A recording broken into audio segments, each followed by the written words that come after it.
What is happening, everybody? Welcome, Kayla. Welcome, Ryan Maxwell, to the green room. Pardon me. Frog in my throat. But anyway, welcome to the green room. Show's about to start. Things are gearing up, so buckle up. I've got some pretty great stuff for you. It's a little outside of my wheelhouse. A little bit from the 70s, a little bit from the 80s.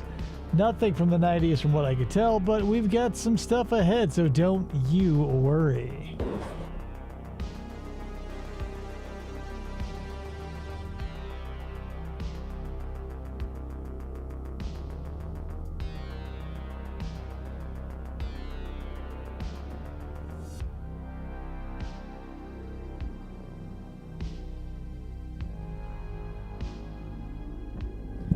What's happening, Tony? And I guess congratulations to Popeye's 95th anniversary.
Doing well, Maxwell. Thank you for joining us. Things already on the back end here. What is up, Jameson? Didn't have to take a shower. They'll just totally whack my goddamn toe on the banister. Don't want to get shot. You guys know how parents are. They just don't understand when you invite someone over and then you stub your toe on the banister and leave blood on the rug. You know, that's parents. I know if I came home, my son had bled all over the rug, I'd be like, was there a guy in here? But as usual, we're listening to White Bat Audio here in the green room as I'm getting geared up. So I've got a couple of ways I can do this. Maybe I'll ask you guys in the green room. Do you want, in between training segments, to be hit with like real live actual vetted professional questions, or do you want me to base them around the training you will be seeing? I can do either. It will be easier for one over the other, but you guys are worth the difficulty if you decide you want to make my life a living hell. Just kidding. So, you know, it's up to you guys. I can do either or, but if we do what you call it, trivia based around what we're going to be training on, it's going to be wild and loose, like most things. It's your show. Go hard. All right, we'll go hard, but I guess going hard is what? I'm going to make up the trivia then. I'm putting the actual ones away. So it's going to be up to you guys to hopefully answer the things that I will be asking you, and I will be writing them on the fly because I'm a bad manager. Should have done this earlier, but didn't. Anyway, that is how we do it, and I'll see you on the other side of this. Dog. Cat. Mouse. Turtle. I can't see me loving nobody but you for all my life. You're listening to FFOP Radio. Reach the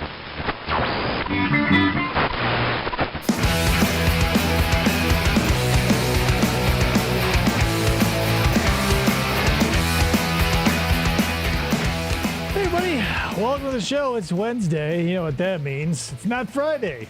And as such, it's not the usual show. It's the other one. And I realize, here's the thing.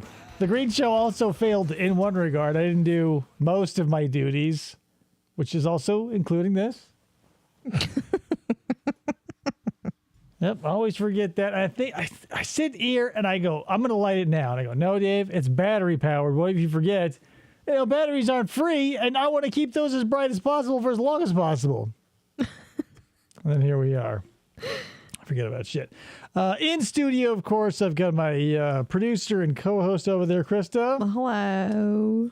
Let there be light. Ta-da! I need to get... Here's the thing. I understand everything.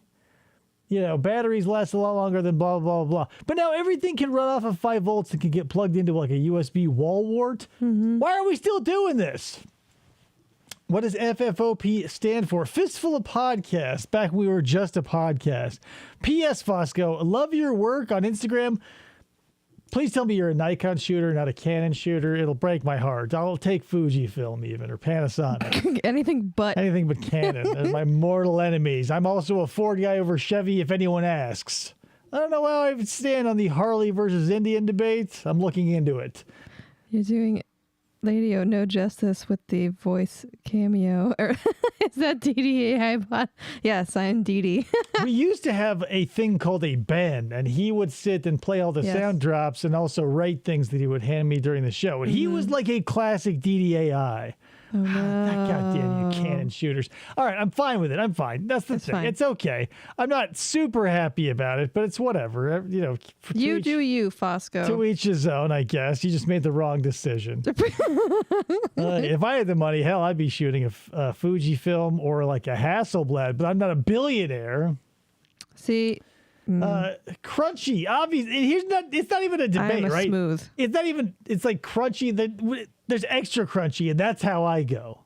Yeah, he likes peanut with his peanut butter. I like just smooth peanut butter. Right. That's the thing. There are certain instances where, you know, you want the one over the other, but by and large, I'm going to take the chunks because I'm not a baby. Well, I don't like pulp in my orange juice either, so.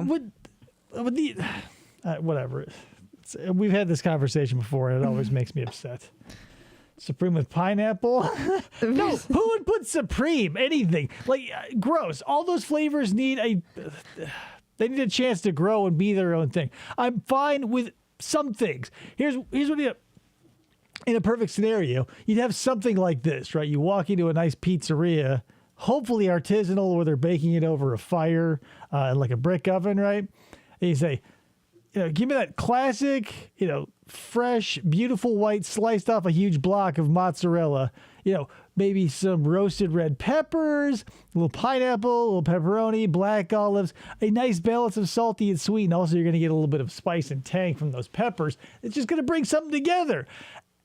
You know, if you say, well, pineapple is not the thing, you're an idiot. Sorry, we can't talk. If you say, there's no wiggle room here. It's like saying you don't like candy. It sounds like I'm right next to you. Like the lady in Powerpuff Girls. You just heard her, but no face. Get her a big wig. Anyway, so I've got a couple of things for you here tonight, people. We're going to do some 1974 era training. So this is going to be broad strokes, right? It's going to be how to deal with customers, how to fill pop into cups and hand people food without touching it with your bare hands. It's a big problem. Well, we watch ones where people are cooking with bare hands. Well, like this is on the front line. So This is going to be, you know, you don't want to touch money and then touch someone's small fry with your bare naked fingers. It's a bad idea. It's a bad look on McDonald's. But then again, whatever. It's so crazy because like I just watched a little thing on Taco Bell and like, dude's name was Bell. Like back before tacos were like a huge thing in the U.S., dude was opening like taco siestas or taco shops of all times. They opened Taco Bell and changed the world. It's like Walmart, Sam Walton, like Bell, Walton. All of these were people. Dave Thomas, God rest his glorious soul. Cooking with bare hands sounds grisly to me. You people. Please tell me we get some good old-fashioned 70s HR training. Oh, you better believe it, Fosco. It's 1974, so it's not even like late 70s where we're like turning into the 80s. This is like every decade comes into its own like any good television series around year 3. The first year, you're trying stuff out. The second year, you're sort of getting into the groove. By the third one, the wheels are greased and you're moving. This is 74, so we're deep into the 70s and everything it's going to be before it starts to get perverted by the conversion into the 80s, which is like, yikes, right? And speaking of disco music, I'm sure whoever owns the music in this is going to copyright claim me, so, Godspeed to us all. And here we go. Come again. Thank you. 10 items and 2 medium Sideburn bags. count. Debbie, you're really catching on quick. This does feel like the aesthetic. Moral of the story is, as I was watching this, I was like, whoa, what does this remind me of? It was bugging me, and I go, whoa, it's Sleepaway Camp. Oh, like, my God. This is really a man, and she's going to kill all the customers, right, guys? May I take your order, please? No. Hey, Deb, let me give you a tip. If you tilt the cup to the side just a little bit, then there'll be less foam on the top. Then you just sort of level it out at the end. But they asked for extra foam. Just like that. Let me show Dude said he wanted a thick-ass head on it. You're saying I shouldn't listen to the customer? you a trick for bagging fries, okay? Always pick them up by the side so you don't touch the food, and be careful now. Yeah, don't grab a handful of fries out of the bag, pick the bag up, hold the bag over the other bag, throw the fries in, and then drop it all in. It's a mess. Just use your hands to pick it up by the paper and not by the individual fry. It's difficult. Not to crush them. Then, tilt your bag so they'll go in easily, and fit the fries between the bag and the other food. Now they'll stay standing up. Yes, this is frat boy. This is also before most major inventions of like shit that'll eventually get designed to stick into cup holders, or like, everything is an ultra mega large, so it's all a very robust packaging. This is just paper, guys. Back in the day, they just had paper. Yeah. Remember, if you don't feel like making a shake, tell the idiot the machine's broken. It's a little bit of a conspiracy. We'll touch upon that in another video. Touch your pulse first. Don't worry about it, Debbie. Everyone's nervous the first week or two, and it's easy to make a mistake. Oh boy, Jesus Christ, Debbie. You'll find all kinds of ways to make your job faster, easier, and better. Tell you what, we'll be giving you tips throughout the day, and then Fucking what? I can't pull a city in North Dakota, but here we are. working the window will just be a breeze. Thanks, Jerry. Thanks, Sally. You're welcome. We're all happy to help. Thanks, Gary. A few weeks from now, you'll like working on this counter. Take It'll take a few weeks. it from the pros. I hate it now. Quit. Right from the very beginning, I was worried about how much I look like my boss. it seemed like everyone really wanted to help me learn how to be a North pro Dakota, on there the you go. counter. So you see, Debbie, McDonald's success is based on a system, QSC, designed to satisfy customers at the right price. And the nice thing is, the system also works Why for are you you. calling me Debbie? Just by following the 6 steps, you'll do okay. Your serving time will be as fast as it should be. Whoa. You'll be able to take in an average amount on your register, and customers will be satisfied. With the 6 steps, it's automatic. Oh my Automatic? God, those 6 Think a steps. minute. What would happen if we all acted like robots? Like they do now. You know, you'd pump out cars efficiently if Ford has taught us anything. Am I right, guys? You need some robot puppets. Beep boop. Hey, C&J Dev. Why would they run into each other? They're robots. They're highly What's up, CJ Dev? They're highly sophisticated pieces of machinery. Look, they look like real humans. They're bumping into each other. What are they, Roombas?